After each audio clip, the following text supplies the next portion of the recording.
but anyway, it's exciting to bring you a bill that I think will have a great deal of impact on the environment, of course, and that is looking at a particular item that I think is gaining in popularity.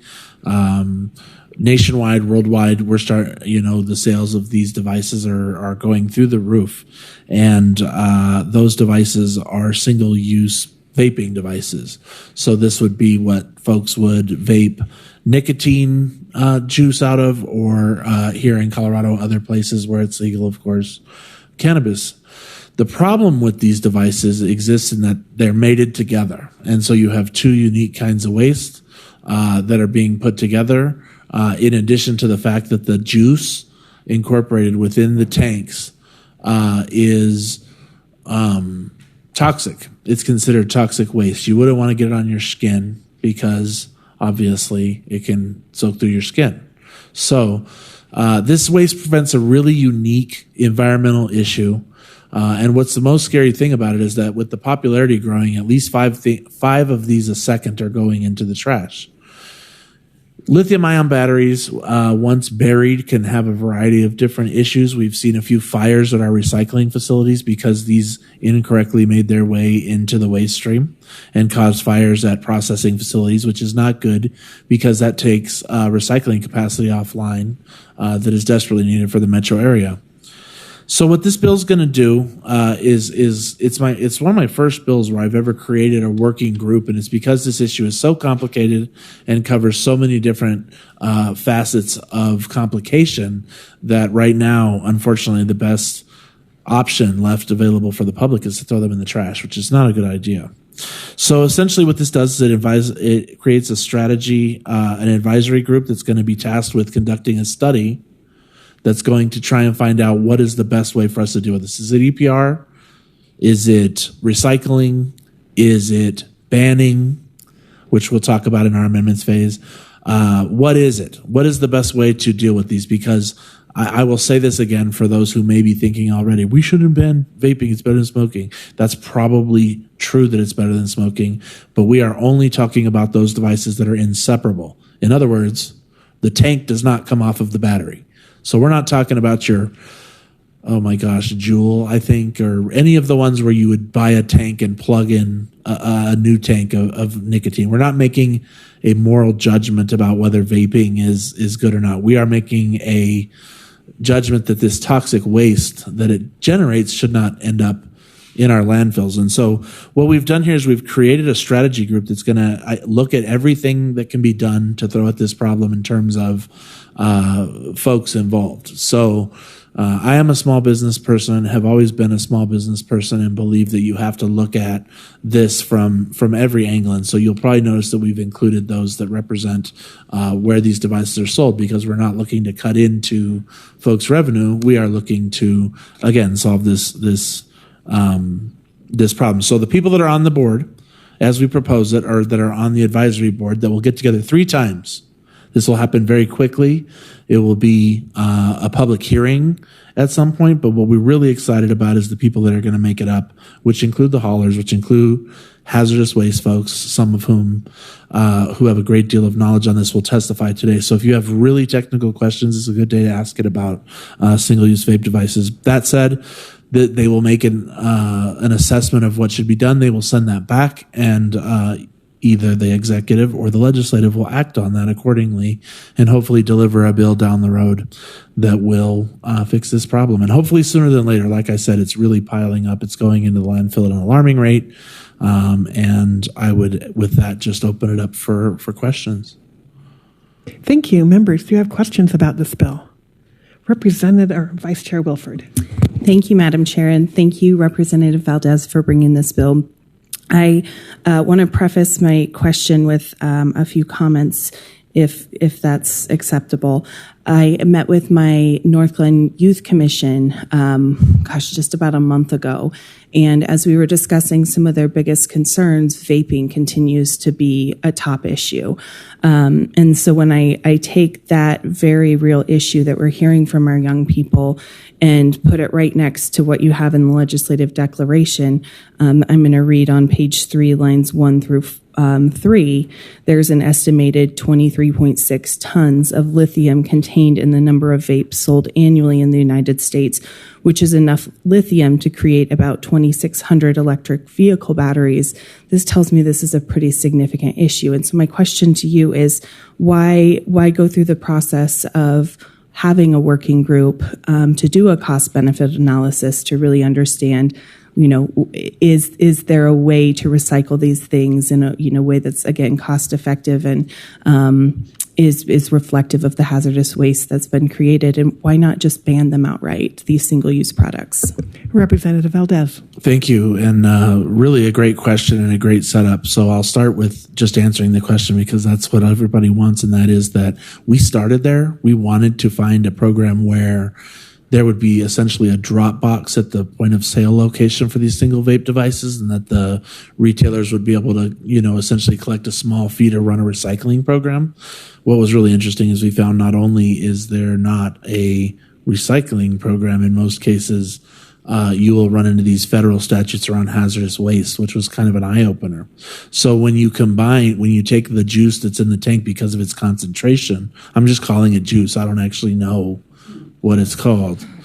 But when you take that concentration and you take the fact that some of that is still in there, it piles up. Once you get 2.5 pounds of it, I believe that's the number. One of the experts will get back here. Now you're dealing with hazardous waste. So it's special. Traditionally, this waste is incinerated. That's not good. And it's not something that's very widely available here in Colorado for obvious reasons. And so we're going to have to be a little unique. The other thing is, when you talk about the cannabis waste specifically in terms of vaping waste, it can't cross the border. So now you have combined vapes that may have been collected, but you have some that contain a juice that is federally illegal and some that contain a juice that's just federally toxic. So it's very complicated. We wanted to just jump right in there, but the statistics that we use are old. I read recently that these have taken over in the last year or so and become about, a large percentage of the market of these vaping devices that are sold. They're the most in fashion type now. So those numbers are skyrocketing as we speak as well. So what we did is we put good, tight timelines on there so that we will get an answer quickly and we can take, what I think is going to be a fairly complicated action on it. I'll just call on myself. Oh, Representative Bottoms, I'm sorry. Thank you for this bill. I find this interesting. To piggyback on what Representative Wilford was saying, what about banning this altogether? Did that come up anywhere in the process? Representative Valdez. Thank you, Representative Bottoms, and thank you, Madam Chair. And actually, Madam Chair, thank you again, because it was brought to my attention that during our stakeholding, we had discussed that as a component of it. We hadn't put that in this version of the bill. We have an amendment for you today that will add that as a consideration, absolutely. I think that may be the outcome. And I'm not, I don't want to influence this because it's a very customized issue, but I very well think that the single use without the replaceable tank could very well be best served by being banned, but that will be up to this group to decide. That includes some of the retailers and everyone else to decide what is the best way to move forward. But yes. Representative DeGraff and then Representative Evans after that. I might have missed it, just the discussion on the fiscal note. Why? It seems kind of high just for for everybody to sit around and chit chat about it. I don't know. I'm just kidding. Representative Valdez. Thank you, Madam Chair. Thank you, Representative DeGraff. I agree. I think that the fiscal note's fairly high. In discussions with the department, we are going to continue to discuss how we may reduce it greatly or eliminate it. For folks' knowledge, essentially the department has to hire a consultant to run these sorts of things. But I hear you on that, and I will be working as the bill moves forward to reduce, if not eliminate, all of the fiscal impact just by potentially restructuring with the department. No, that's a great question. I was going to ask it, so thanks for beating me to it. Representative Evans. Okay. Representative I keep on jumping the gun. Representative Vigil. Thank you, Madam Chair, and thank you, Representative, and especially for talking through this bill with me earlier, because I think we had a very similar conversation, and I really love the plan behind the bill, and I think it's really important, and that even if, as you said, even if we end up with we just need to ban the single use vaping products, I think what's learned in this process is really helpful for having producer responsibility for the full cycle of a so-called disposable product. Obviously, nothing really gets thrown away. I'm wondering if you are still open at all to kind of the possibility of opening up facilitators for the group, such as assigning this to one of our universities or somebody who's willing to do the work who doesn't necessarily need to be paid six figures for a consulting fee. Is that something you're still open to?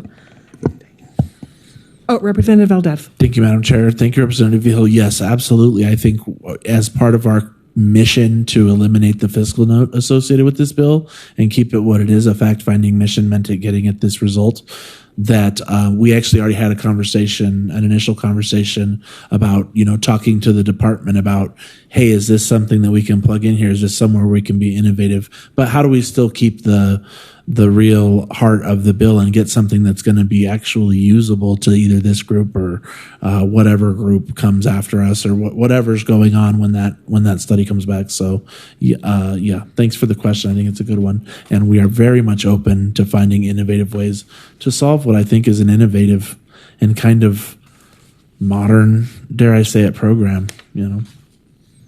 Thank you. Rep. Rutanel. Thank you, Madam Chair, and thank you, Representative Valdez, for bringing this bill to us. I was just wondering if other states are already moving on this and what sort of things they may be doing. Do they have recycling fees? Do they have certain programs in place to handle what seems to be a pretty big problem? Representative Valdez. Thank you, Madam Chair. Thank you, Representative Rutanel. In our work, we didn't find a whole lot, interestingly, being worked on in this area in terms of state legislatures. The conversation is obviously being had. Most of it is being had around the effects of these devices and whose hands they're ending up in, which is an important conversation. But I don't think that thus far any states have taken action to create a comprehensive plan for this.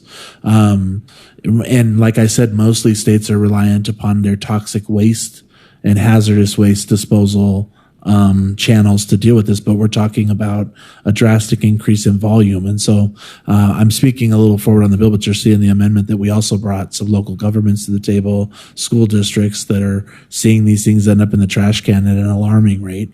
And so we're just trying to innovate here and be a state that can really set the model on legislation or action on how to deal with these. Okay, I think I get asked questions now. So, and if any of these are better for your experts, just let me know. But I think on the first one, you might have the leading hand. Representative Vigil mentioned EPR, so extended producer responsibility. We passed that bill. Have any steps that you know of or being taken or being looked at being taken in relation to that bill, that policy that we've already passed here in Colorado?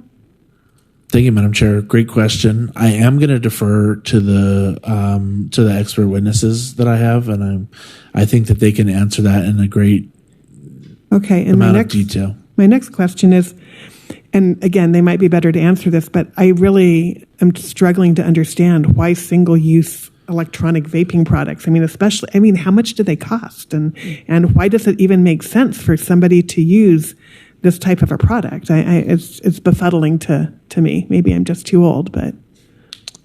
Thank you, Madam Chair. I can't answer that question specifically, but if you look at the metamorphosis of this particular product line from where it started and where it is now, it was very modular. You would buy little tanks and batteries, and you buy all these different parts, and you kind of put that together. And I think that was just a lot of work. And in a quest for convenience, in this world, being ever present, I think that's probably how we got here, but it's something we need to realize, it actually reminded me of a, do you remember the little pets that you could get on a keychain, and if you messed up, it would die? My kids had those. Right.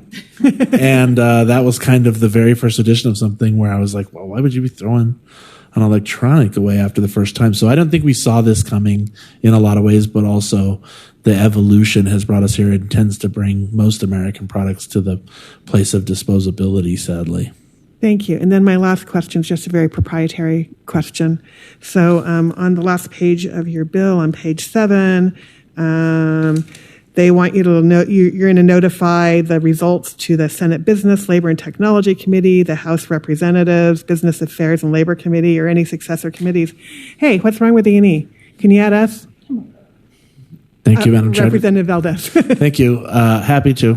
Okay, I great. think that Thanks. was just something we can. You probably thought this was going to another committee. Yeah, I Got really. it. Yeah, who knows what's going to happen with the study that comes back? I'm going to be looking out for it, and I'll probably be calling somebody to tell them, hey, look at this, and go and do it if I'm not here myself to do it. Well, thank you. If there's no further questions, I just want to say I really appreciate you bringing this bill because I had no clue that this was an issue or a problem. So thanks for bringing it to our attention because it's apparently a lot bigger than we knew. But Thank with you. that, we will move to the amendment phase. I'm sorry, the witness phase. Man, my brain is just on vacation today. Witnesses, and I believe we have 3 witnesses? We have 5 witnesses signed up. Okay. Thank you, Representative Valdez.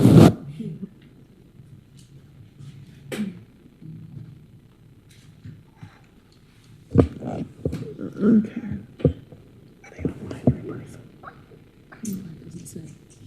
Well, we have 5 witnesses. 4 witnesses. And, well, we'll just call everybody up. It doesn't say if they're online or in person, so we'll just call everybody up. Oh, okay. We have one online, too? Well, why don't we just bring everybody up at the same time, then? So everybody here who is here in person, Ms. Rachel Setsky, Shelley Fuller, Fran Babro, Ryan Call, and then Ian Tafoya. So we'll just have one big panel. So how we usually do this is we let you all testify, and then we will come back for questions. We give everybody 3 minutes to testify. The little green light will come on that box when you have 3 minutes left. When you only have 30 seconds left, the little yellow light will come on. When the red light comes on, please try and wrap up your comments as quickly as possible. But thank you all for being here. And if you don't mind, we'll just move from left to right, from my left to my right. And please just introduce yourself before you speak. And as I said, we will have questions after everybody has testified. Good afternoon. I think so. You're good? Okay. Good afternoon, Chair Kipp and representatives. Thank you for this opportunity to testify in support of HB 1069 with the amendments. My name is Rachel Setsky. I'm the Senior Policy and Research Associate at EcoCycle, one of the nation's oldest and largest nonprofit recyclers. We operate the Boulder County Recycling Center and the Center for Hard to Recycle Materials, or CHARM, where we collect recyclable materials, including electronic waste, that cannot go in curbside bins.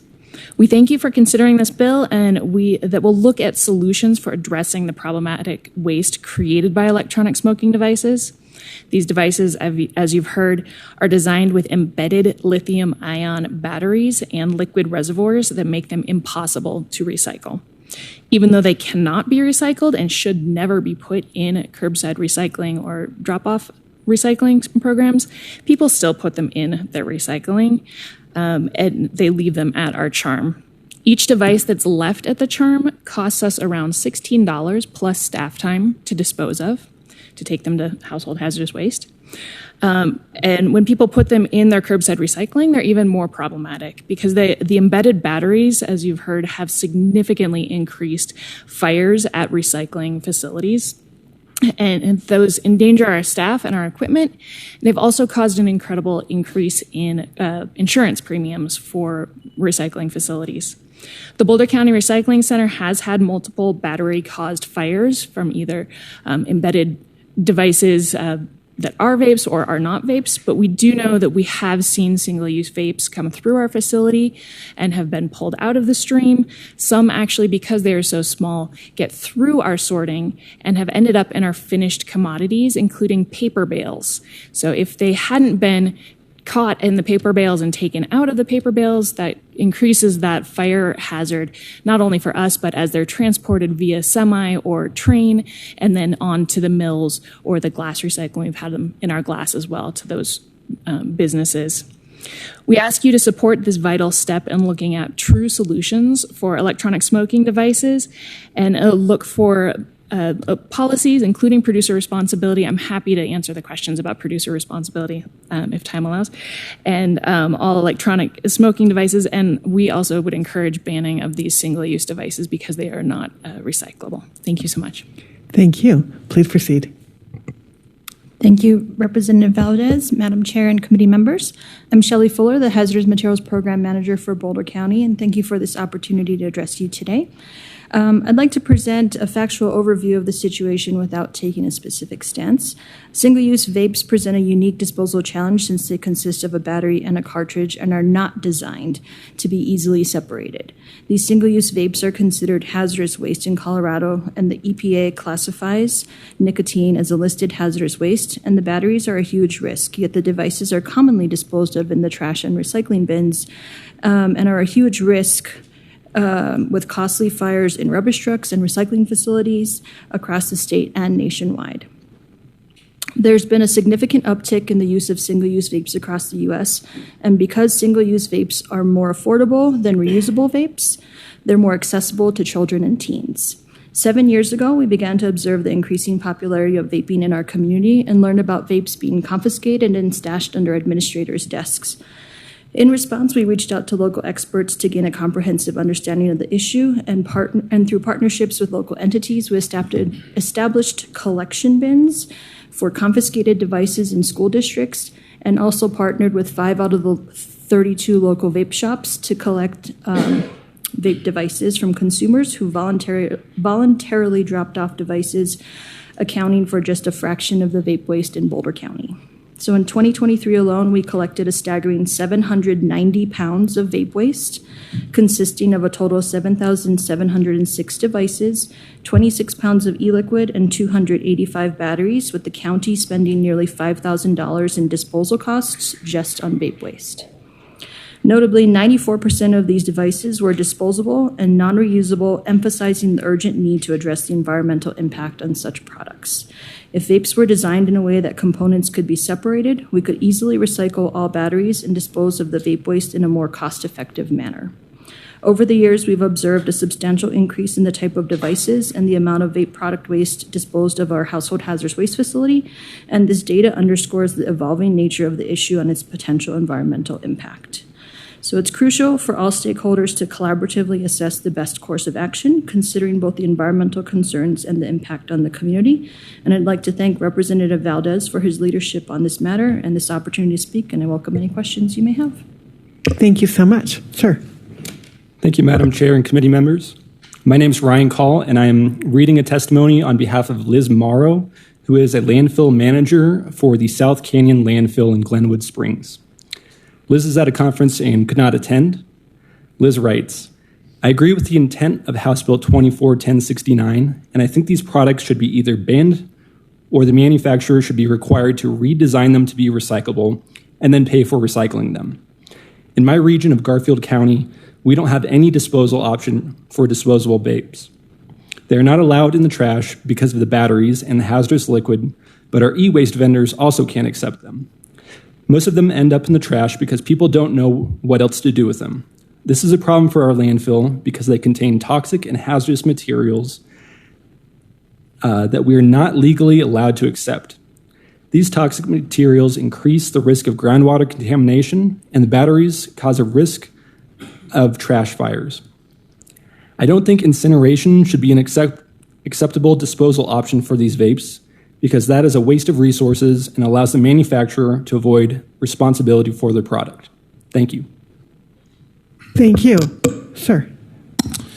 Hi, thanks. I'm Ian Thomas DeFoy. I'm the State Director for Green Latinos. I wasn't even planning on testifying on this today, but I ran into my friend Representative Valdez, and this is an issue that I absolutely agree with from a bunch of different perspectives that I want to talk about, which is I've run a nonprofit for years called Headwaters Protectors, which actually goes and cleans the streets here in Denver and works with encampments.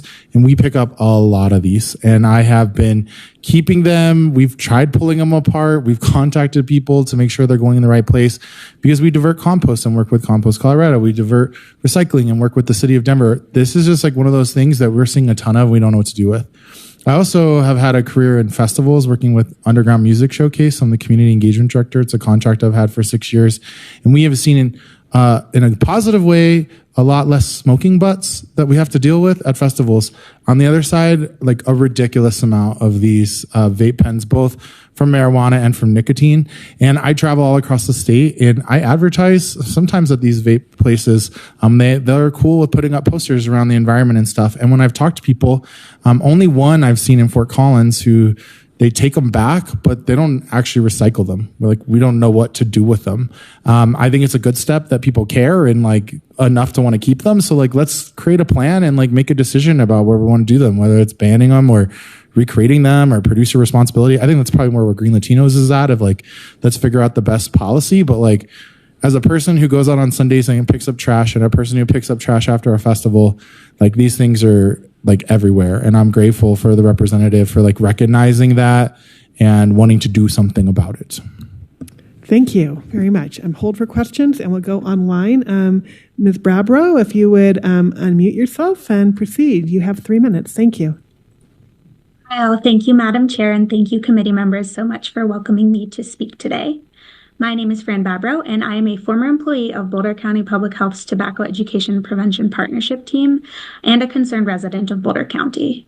I am here today to advocate on behalf of House Bill 24-1069 with the proposed amendments. When I was working in tobacco, I had kind of a joke that when you're part of tobacco prevention and control, you never really get to be the good guy.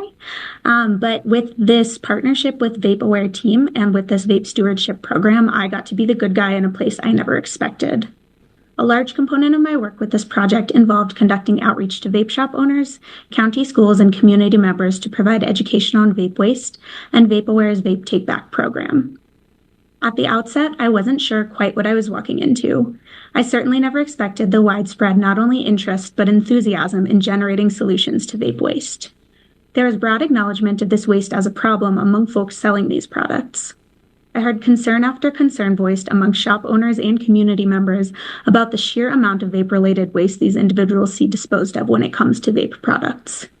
The rapid proliferation of disposables following flavor bans has led to a huge increase in the amount of waste being generated. Not only this, but the folks I spoke to had an enormous interest in advocating for a solution and taking part in this Vape Take Back program, acknowledging that the burden created by tobacco companies' marketing and manufacturing practice often falls to the middlemen. Through these conversations and community surveys that we and Boulder County conducted, we did our due diligence in talking with those most impacted, those selling the products, those buying these products, and those interfacing with the youth using these products. What we have discovered is that a solution is both a community want and a community need. I personally believe this bill, including the proposed amendments, is important because of its deep impact to the community. Our citizens are aware and engaged around this issue. There is wide concern about the impact these devices have on communities and on the environment. We have a wonderful opportunity here to prioritize community voice and environmental impact over the interests of tobacco, and this bill is an excellent first step. Thank you all so much for your time and attention, and I welcome any questions you might have. Thank you, members. Representative Joseph. Thank you, Madam Chair. I was trying to listen very carefully to all of you, and thank you for being here to testify. And I don't know if you mentioned this, but I'd like to ask you, anyone on the panel, can you give an example of a community that has undertaken this type of research or a state that has implemented this similar to this bill and also that has had a successful program implementation? Would anybody like to answer that? Give it a shot. Ms. Ka? I'm sorry, how did you pronounce it? Your name? Shelley Fuller. Fuller. Okay, I'm sorry. I don't have it all in front of me. Ms. Fuller, go ahead. Thank you. Boulder County is currently collecting vape devices from schools, and we also have partnerships with local vape shops. We don't have partnerships with all vape shops, but we do have a take-back program right now where consumers can drop off their vape devices in the shop, and then we have partnered with some companies to drop it off at our household hazardous waste facility. So as far as we know, we're the only folks having a pretty active vape collection program, and also trying to help school districts with their waste so they don't become a large quantity generator. So as a school and an entity, if they generate more than 2.2 pounds of waste, they would exceed the acute hazardous waste limit and become an LQG, so large quantity generator, and would have to dispose of their waste differently. So we're trying to help them out by disposing of their waste monthly at only 2.2 pounds. Thank you. Further questions, members? Well, I have a couple. So let's go back to EPR, Extended Producer Responsibility. Ms. Sutsky, can you tell us about that? Is there any movement in that direction for these products? Sure. I'm happy to answer your question and the question that Rep. Rutinell asked earlier, because they're kind of combined. The bill that we passed in Colorado, House Bill 22-1355, that sets up producer responsibility for packaging, doesn't cover vape devices because they are not considered packaging. That bill is going to cover, honestly, I've never bought a vape, so I couldn't tell you, but if it comes in a package, if it comes in a pack, like a cigarette pack, something like that, that packaging would be covered, but the device itself would not be covered under that bill. But to Rep. Rutinell's question, I did ask colleagues in other states when I first learned about this bill if any other states were working on this, and a couple, I believe it was Vermont, but I'm not positive, and California are exploring putting vape devices in their bills for household hazardous waste producer responsibility. So it is something that's being looked at in other states, and there's other states. The state of Washington actually had some information from their Department of Environmental Quality talking about disposal and looking into it as well. So it's definitely not something that we are alone in trying to solve. Thank you. And Ms. Barbera, I believe you had a comment as well? Sure, thank you. I wanted to acknowledge that there have been a number of efforts nationwide to address this sort of vape-related product waste with legislation, specifically EPR. Unfortunately, none of these have passed, but the most successful efforts have been in California, where there's continued effort to put these sorts of measures up for a vote. Thank you. And Rep. Rutinell, did you have a question, or were you just trying to alert me that our online guest had a question? Okay. I just wanted to thank you. The panelists. Yeah. Thank you so much. So can I just go back to the question? I don't understand the marketplace here. I mean, how much, did I hear you right when you said, Ms. Sutsky, that it was $16 to figure out how to part out? And that's the cost that EcoCycle, when we get a vape left at our Center for Hard to Recycle Materials, that's the cost for us to take it across the street to Shelley's facility so that then it can be disposed of, not recycled, but disposed of. Wow. Okay. But how much do they, if you're a consumer, why would you buying this as a single-use thing? How much do they cost? And really, they're only single-use? And I guess, can anybody explain the marketplace to me? Mr. Tafoya. I can tell you about my friends and people who buy them. I think there are a lot of people who buy them occasionally. They'd rather not have one that they have to buy all the time. They're trying to quit. They see it as a cessation device. They're going out on a concert. They lose it. It's not a big deal. They buy another one. But just a couple blocks from here is a very large store here in Capitol Hill where, people prefer the reuse. I've asked my friends about the reusable ones. And again, this is anecdotal, but they like the flavors better sometimes, or there's one they specifically like. It's the brand they like. And, you just throw it away at the end. So it doesn't really bother them. Okay. Well, Vice Chair Wilford just showed me where it says you buy these for $4 to $10, but you buy one for $4 to $10, it's costing more than $16 or more to recycle. It just, the economics don't play out. It's amazing. I'm sorry. Ms. Barbera, did you have a comment as well?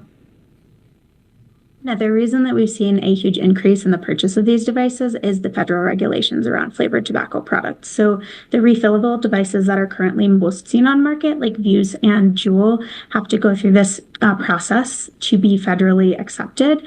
And so these devices are not allowed to have flavored products, whereas the products that we see often in these disposal, Shelley can speak to this a little better than I can, but the proliferation of these disposable devices that we see are often because they contain flavors like cereal and cotton candy and flavors that are more appealing to folks than perhaps menthol or tobacco flavors. Okay, thank you. Mr. Tavoya.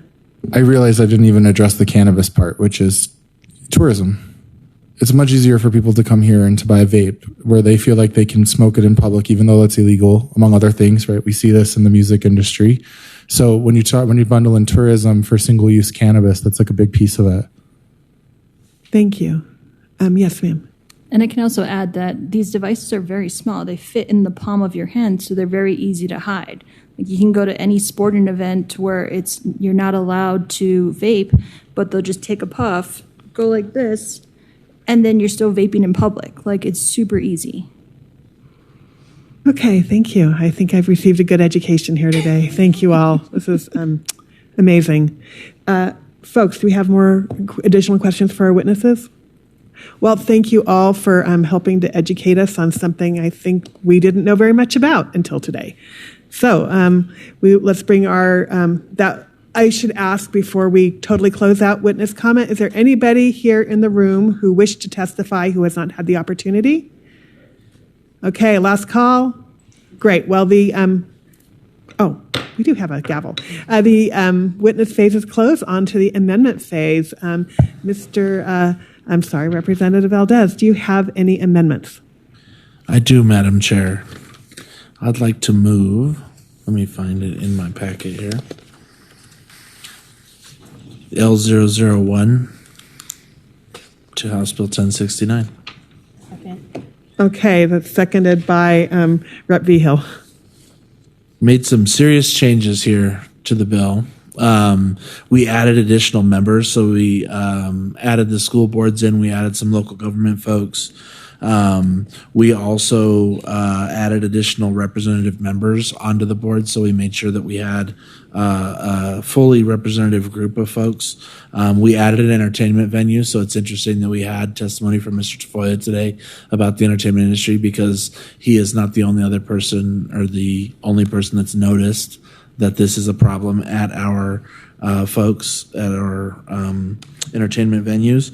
The other thing it looks at, this expands, instead of just looking at how we're going to recycle them, which is where we kind of landed, this also expands it to look at extended producer responsibility program, which would be more similar to the program for the packaging that we passed a few years ago that was alluded to. So I would ask for an aye vote on L001.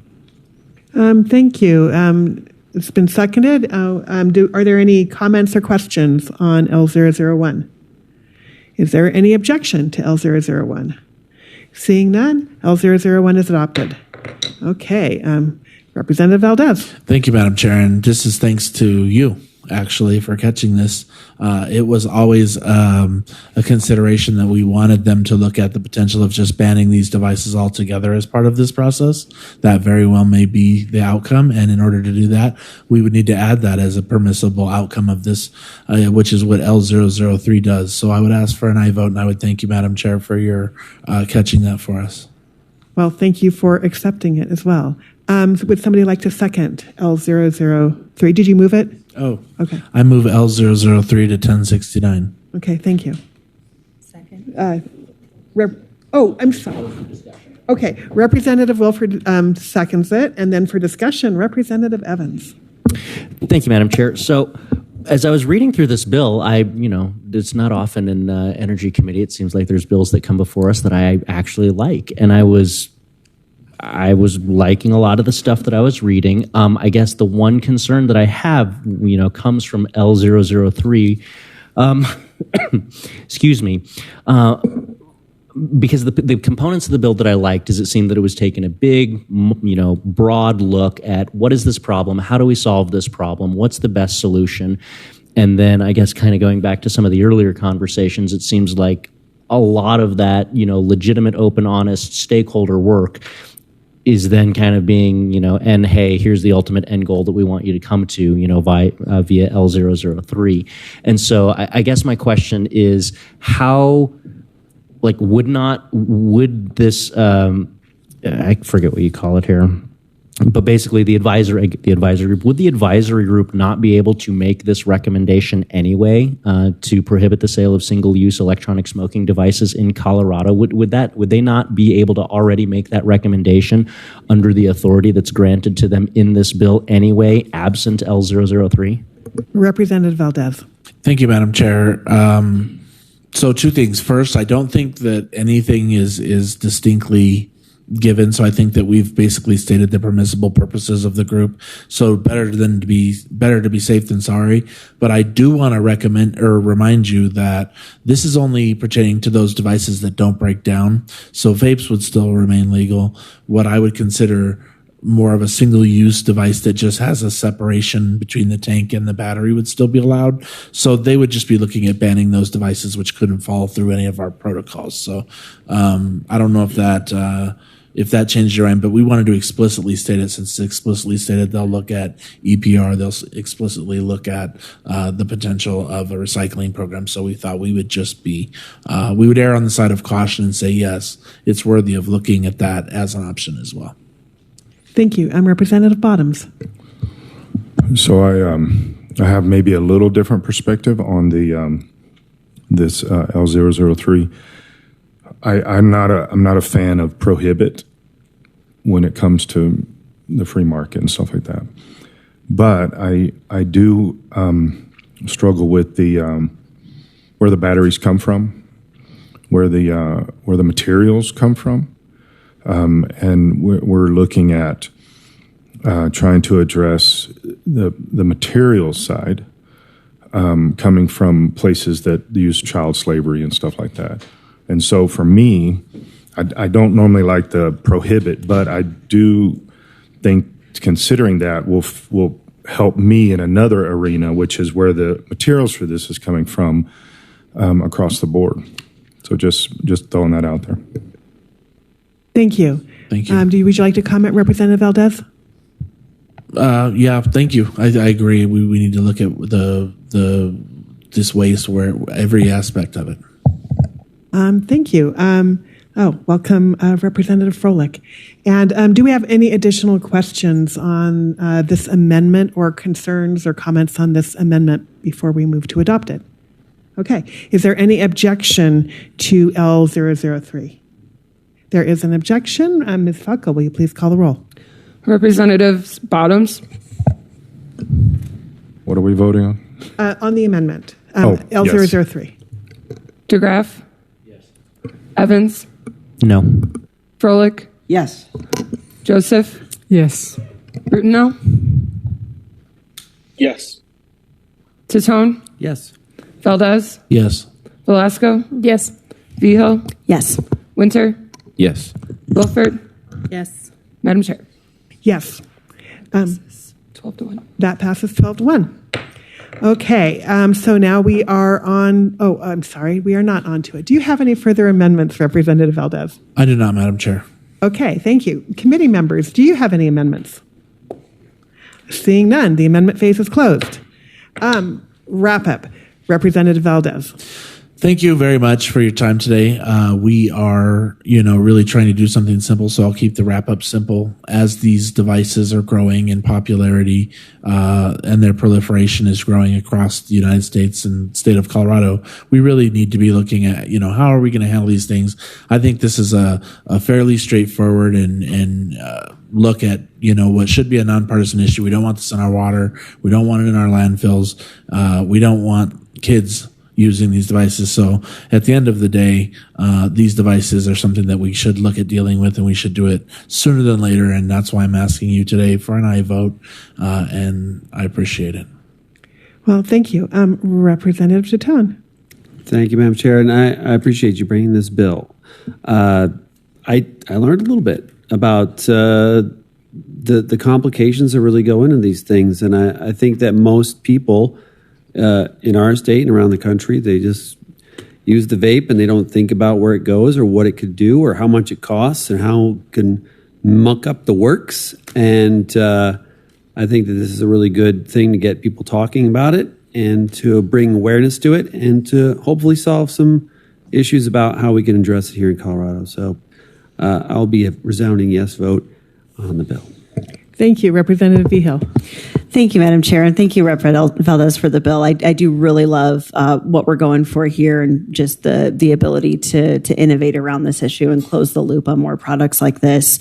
And I do really appreciate the possibility that we might need to ban these products outright. I will add that such bans also make me a little nervous. I don't particularly like banning whole consumer products, and I do have some concerns about the ability for young people to get on the internet and just order it there, and then for us to definitely not have eyes on the situation. So it does need to be addressed really thoughtfully, and I hope that's going to be part of the working group as well. If there's a discussion about a ban, what does that look like as far as other means of supply? I am going to be a yes for today. I do want to keep engaging on the issue of finding alternate ways of facilitating the work group that don't involve a high dollar private consultant. But thank you very much for the bill. Thank you, Representative DeGraff.